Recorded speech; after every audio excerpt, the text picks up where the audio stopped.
Acme Machine Works has been a fixture in the Spokane manufacturing scene since 1954 and is now owned by brothers Dennis and Don McManus. We're the fourth owners of the business, and it's going strong. We got a really good crew.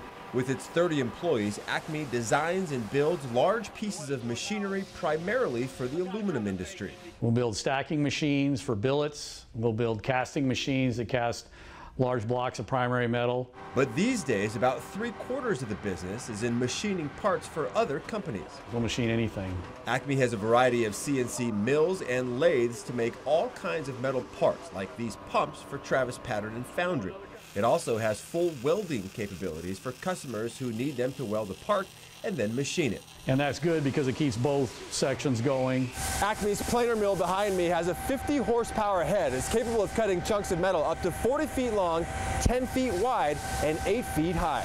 If people need something big machined, you know, there's not a lot of places to go.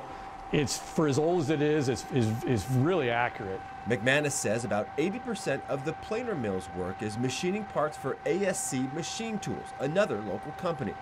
In the last decade or so, Acme has been manufacturing sow casting machines, which smelters use to freeze aluminum, and selling them all over the world. This one here is in Russia, Bratsk, right in the middle of Siberia. We have some in the Mideast, but we have a bunch of them in Canada. Canada's been our best customer. Acme also manufactures billet stacking and handling systems. This press loader will go to a company in Nashville that'll turn the billets into tubing for air conditioning. We have a lot of different machines that do unload and load billets. We made some big lines that will program the saw. McManus says several of Acme's 30 employees have been with the company for over 20 years.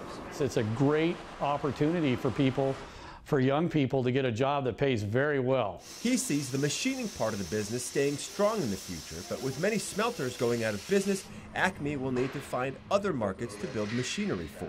A lot of companies are going where they'll hire an engineering firm to design the stuff, then they'll have another company build it. So we would probably become a manufacturer for that. And that adaptability could help keep Acme in business for another 60 years. From Maine, the Northwest, I'm Deis, KXOY 4 News.